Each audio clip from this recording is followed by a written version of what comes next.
Friends, welcome to my channel. আমি Sagarika, biology easy tips চ্যানেলে তোমাদের সবাইকে স্বাগত। আজকে আমরা নবম শ্রেণীর জীবনবিজ্ঞানের একটা ইন্টারেস্টিং বিষয় নিয়ে আলোচনা করব। বিষয়টা হচ্ছে অনাক্রমতা বা ইমিউনিটি।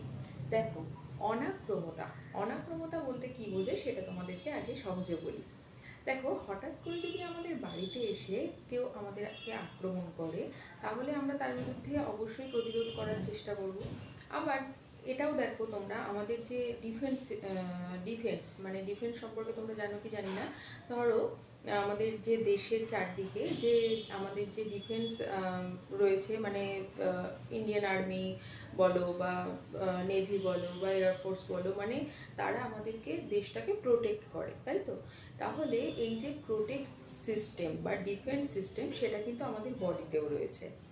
ধরো, হঠাৎ করে কোনো বাইরে থেকে কোনো জীবাণু আমাদেরকে আক্রমণ করলো। জীবাণু বলতে যেমন ধরো ভাইরাস, ব্যাকটেরিয়া, প্রোটোজোয়া বা ছত্রাক, মানে এই ধরনের যে জীবাণুগুলো যদি আমাদেরকে আক্রমণ করে, তো সেক্ষেত্রে আমাদের বডিও কিন্তু মানে তার বিরুদ্ধে ফাইট করে।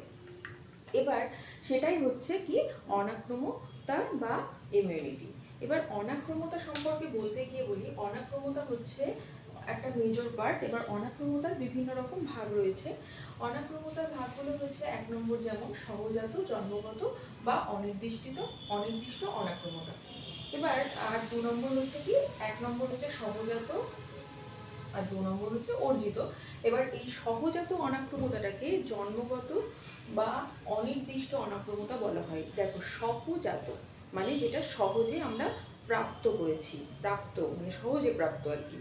সহজে প্রাপ্ত কিভাবে হবে, মানে জন্মগত, মানে বডিতে অলরেডি ওটা জন্মের সঙ্গে সঙ্গেই আমাদের দেহে এসে যায়, সেই অনাক্রমতার নাম কি সহজাত। আর ওই সহজাত অনাক্রমতার আরেকটা নাম কি অনির্দিষ্ট অনাক্রমতা। কারণ অনির্দিষ্ট মানে কি, সেটা নির্দিষ্ট নয়। মানে এই যে সহজাত অনাক্রমতাটা যেহেতু জন্মগতভাবেই অর্জিত হয়েছে, সেহেতু এটা বডির বিভিন্ন ক্ষেত্রে এটা কিন্তু কোনোভাবে অ্যাটাক হলে এটা কাজ করে। এটার কোনো নির্দিষ্ট ব্যাপারটা নেই, মানে স্পেসিফিক ব্যাপারটা নেই যে স্পেসিফিক একটা অর্গানের ক্ষেত্রেই, সেরকম কোনো ব্যাপার নেই। সেই জন্য এটাকে কি বলা হয়, সহজাত, জন্মগত বা অনির্দিষ্ট, মানে সেই জন্য এটাকে আনস্পেসিফিক বা অনির্দিষ্ট অনাক্রমতা বলা হয়। দেখো, উদাহরণ কি আছে, স্কিন, লাইসোজাইম, HCl। আচ্ছা, স্কিন, আমাদের যে বডির যে স্কিন, তারপরে ধরো আমাদের বডিতে যে স্কিন, তারপরে বিভিন্ন রকম যে অঙ্গগুলো রয়েছে, যেমন ধরো আমাদের হার্ট রয়েছে, লাং রয়েছে, আমাদের মস্তিষ্ক রয়েছে, প্রত্যেকটার কিন্তু এক একটা আলাদা আলাদা আবরণ রয়েছে। এই আবরণগুলো কি করে, এই আবরণগুলো কিন্তু বিভিন্ন রকম জীবাণুর বিরুদ্ধে কিন্তু ফাইট করে। এটা অ্যাকচুয়ালি একটা ফিজিক্যাল বেরিয়ার, মানে ফিজিক্যাল বেরিয়ার বা ভৌত একটা অনাক্রমতা তৈরি করে। অন্যদিকে লাইসোজাইম, HCl এগুলো কি কেমিক্যাল বেরিয়ার, মানে কেমিক্যালি অ্যাকচুয়ালি এরা কেমিক্যালি অনাক্রমতা তৈরি করে। হ্যাঁ, HClটা কোথা থেকে খরিত হয় সেটা বলি, সেটা হচ্ছে পাকস্থলী থেকে খরিত হয়। HCl পাকস্থলী থেকে খরিত হয়, তোমরা জানো। আর লাইসোজাইমটা আমাদের লালারসে থাকে, আমাদের চোখের জলে, বিভিন্ন রকম ক্ষরণের মধ্যে কিন্তু লাইসোজাইম থাকে। তাই লাইসোজাইম আর HClটা কিন্তু কি করে, কেমিক্যালি প্রোটেক্ট করে আমাদের বডিকে। ঠিক আছে, তাহলে আমরা সহজাত, জন্মগত, অনির্দিষ্ট অনাক্রমতা সম্পর্কে জানলাম। এবার আমরা জানবো হচ্ছে অর্জিত বা নির্দিষ্ট অনাক্রমতা। অর্জিত কি, ধরো সহজাত অনাক্রমতাটা তো বললাম, যেটা জন্মগতভাবে প্রাপ্ত।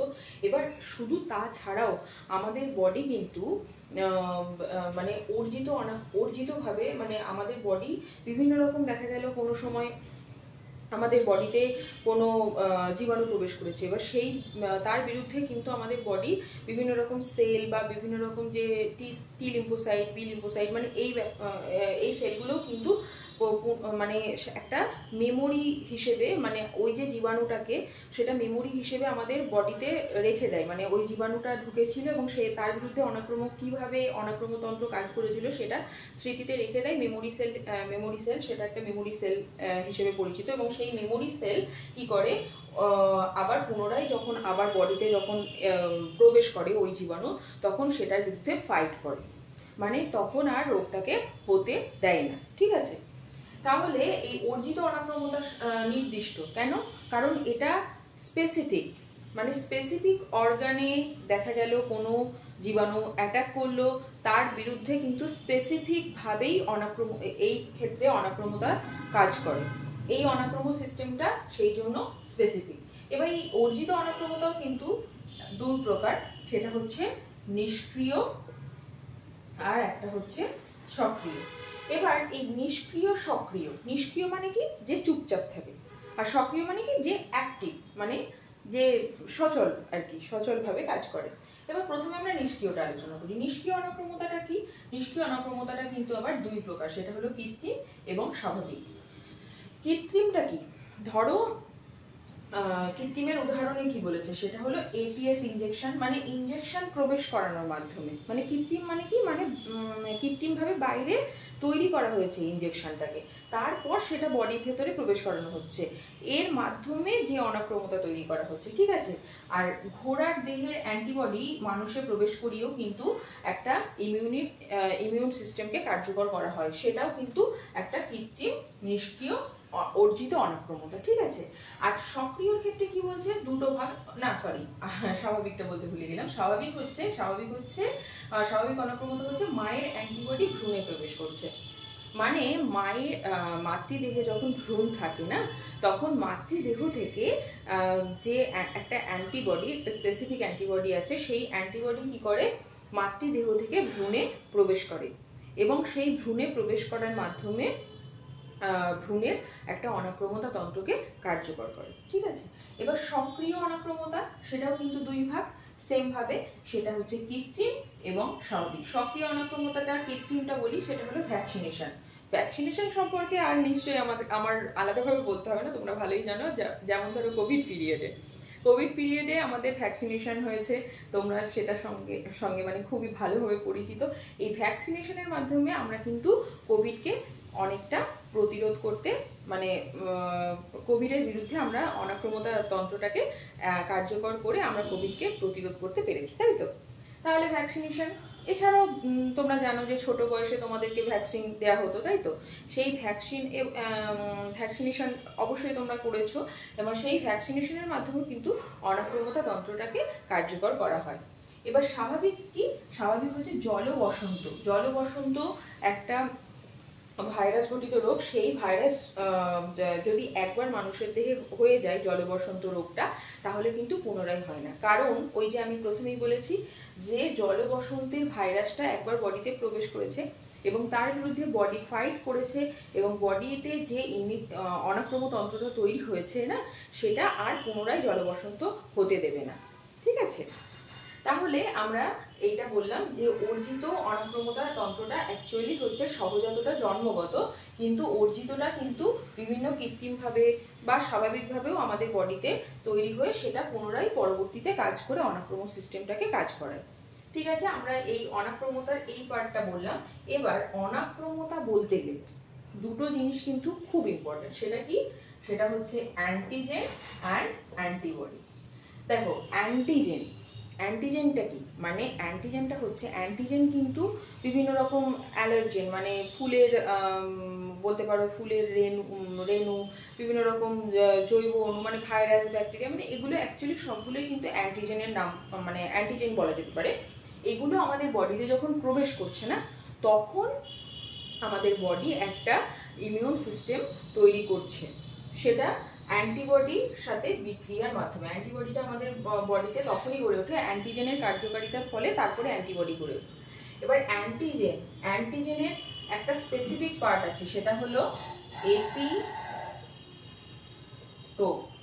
এপিটোপ। অ্যান্টিজেনের এই বিশেষ পার্টটা অ্যান্টিবডির সাথে বাইন্ড করে।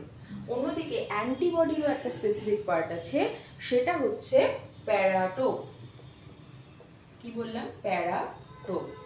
এই অ্যান্টিবডি প্যারাটোপ আর অ্যান্টিজেনের এপিটোপ, এই দুটো স্থানে অ্যান্টিজেন আর অ্যান্টিবডির স্পেসিফিক অংশগুলো বাইন্ড করে অ্যান্টিজেন অ্যান্টিবডি রিয়াকশন তৈরি করে। এই অ্যান্টিজেন অ্যান্টিবডি রিয়াকশনটা কার্যকর হওয়ার মাধ্যমেই কিন্তু আমাদের অনাক্রম সিস্টেমটা কার্যকর হয়ে ওঠে। অ্যান্টিজেনের বিভিন্ন রকম প্রপার্টি আছে, এবার সেই প্রপার্টিগুলো বলার জন্য আমি এই সাইডটা একটু মুছে দিলাম।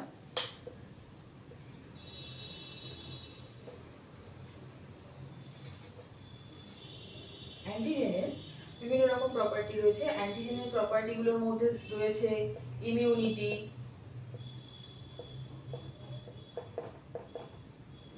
অ্যালার্জেনিসিটি,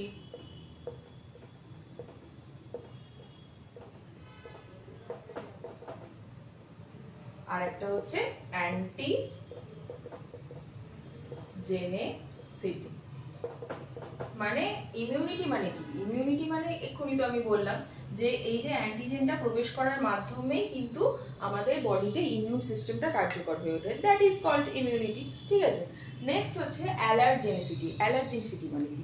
এই যে ফুলের অণু, বিভিন্ন রকম ফুলের অণুটা যখন আমাদের নাকে মানে আমাদের যে বহির্নাসারন্ধ্র সেটা দিয়ে যখন আমাদের বডিতে প্রবেশ করছে না, অনেক সময় কি হয়, অ্যালার্জি প্রতিক্রিয়া সৃষ্টি হয়। সো এই ফিচার্সটা অ্যান্টিজেনের একটা ফিচার, সেটা হলো কি অ্যালার্জেনিসিটি। আর অন্য আর একটা কি অ্যান্টিজেনিসিটি। অ্যান্টিজেনিসিটি মানে অ্যান্টিজেন নাম থেকেই বোঝা যাচ্ছে, এটা মানে অ্যান্টিজেন আমাদের বডিতে প্রবেশ করে, এবং এই যে অ্যান্টিজেনের যে এই বিশেষ ধর্ম যার মাধ্যমে অ্যান্টিজেনটা আমাদের বডিতে প্রবেশ করে অ্যান্টিবডি তৈরিতে একটা উদ্বুদ্ধ করছে, সেই জন্য এটাকে বলা হয় কি অ্যান্টিজেনিসিটি। অন্যদিকে অ্যান্টিবডি কিন্তু আমাদের বডিতে যেটা তৈরি হয় অ্যান্টিজেনের বিরুদ্ধে, সেগুলো হচ্ছে কি, সেগুলো 5 প্রকার হয়: IgG, IGA, IgM, IGT, IgE. এগুলোর স্পেসিফিক্যালি এক এক রকমের কাজ রয়েছে। আইজিজি হচ্ছে সর্বপ্রথম তৈরি একটা অ্যান্টিবডি। অন্যদিকে আইজিএটা কিন্তু হচ্ছে ক্ষরণ কার্যের ক্ষেত্রে কাজ করে। ঠিক আছে, ক্ষরণ কার্য মানে আমাদের বডিতে ধরো চোখের জল বা বিভিন্ন শ্লেষ্মা, মানে এই যে মাতৃ দুগ্ধ, মানে এই ব্যাপারগুলো, এই যে ক্ষরণ কার্যের ক্ষেত্রে এটা কাজ করে। অন্যদিকে আইজিএমটা ম্যাটারনাল, আইজিইটা কিন্তু অ্যালার্জির ক্ষেত্রে যথেষ্ট কার্যকরী একটা অ্যান্টিবডি। ঠিক আছে, তাহলে অ্যান্টিজেন, অ্যান্টিবডি, এপিটোপ, প্যারাটোপ এগুলো সম্পর্কেও তোমাদেরকে বললাম, ইমিউনিটি সম্পর্কে বললাম।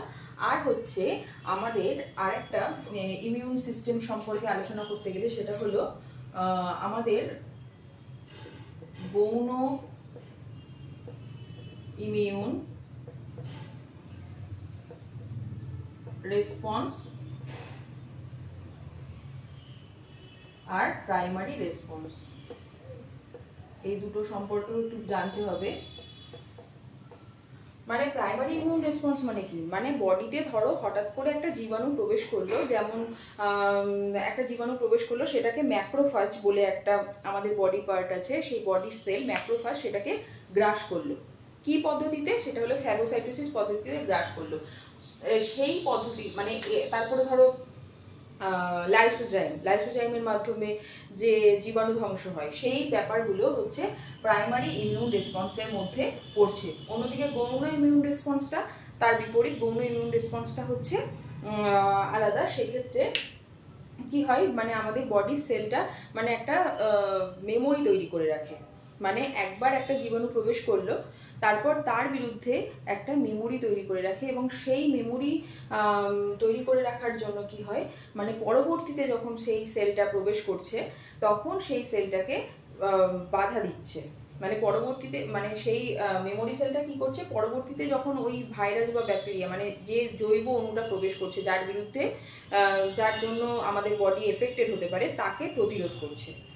এইভাবে গৌণ ইমিউন রেসপন্সটা কাজ করে। ঠিক আছে, তাহলে আজকে আমরা ইমিউন সিস্টেমের ক্ষেত্রে কি বললাম? ইমিউন সিস্টেমের ক্ষেত্রে আমরা ইমিউনিটি কয় প্রকার সেটা সম্পর্কে আলোচনা করলাম, তাদের উদাহরণ, এবং তার সাথে অ্যান্টিজেন, অ্যান্টিবডি এবং তাদের বিভিন্ন রকম ছোট ছোট পার্ট, এবং তার সাথে অ্যান্টিজেনের ধর্ম, মানে যে অ্যান্টিজেনের বৈশিষ্ট্য বলতে পারো, যেমন ইমিউনিটি, অ্যালার্জেনিসিটি, অ্যান্টিজেনিসিটি, এগুলো সম্পর্কে আলোচনা করলাম, এবং তার সাথে ইমিউন রেসপন্স মানে সেটা কয় প্রকার হতে পারে এবং কিভাবে তারা কাজ করে সেটা সম্পর্কে ছোট করে আলোচনা করলাম।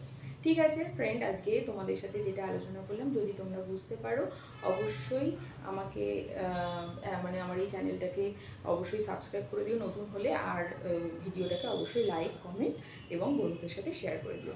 ওকে, থ্যাংক ইউ ফর ওয়াচিং।